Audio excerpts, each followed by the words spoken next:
नमस्कार, JM news मध्ये आपले सहर्ष स्वागत। आपण पाहत आहात जेएम न्यूज।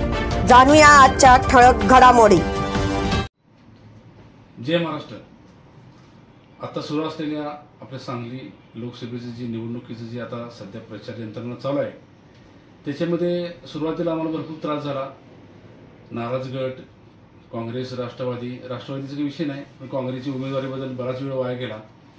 पण काय का असना, जसं म्हणतात की इंतजार का फुल मिठा होत आहे, तसं त्या पद्धतीनं शेवटी का असना पण काँग्रेसचं आणि आमचं शिवसेनेचं मनोमिलन होऊन आता सध्या आम्ही जत तालुक्यामध्ये काँग्रेस, राष्ट्रवादी आणि शिवसेना असं महाविकास आघाडी आणि इतर आमचे जे घटक पक्ष आहेत की जिने आम्हाला पाठबळ दिलेलं आहे, असे सर्व घटक पक्ष सर्व मिळून आम्ही जत तालुक्यामध्ये सर्व नेत्यांच्याकडून, कार्यकर्त्यांच्याकडून जोरदार प्रचार यंत्रणा चालू आहे।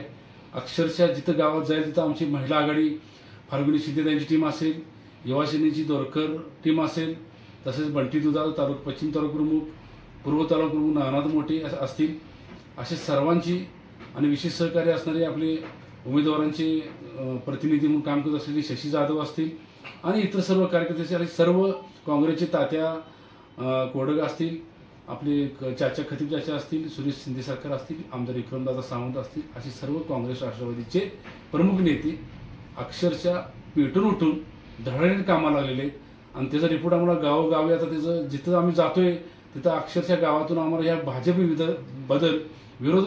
विरोधी आक्रोश आम्हाला जनतेकडून ऐकायला मिळत आहे।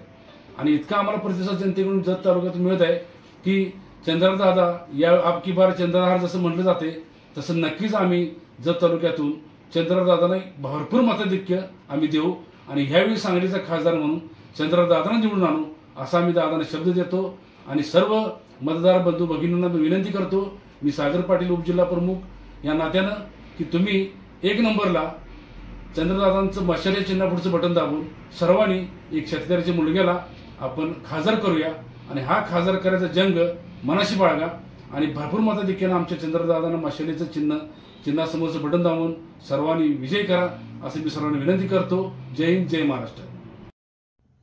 आपल्या जेएम न्यूजला लाईक करा, शेअर करा आणि सबस्क्राईब करा।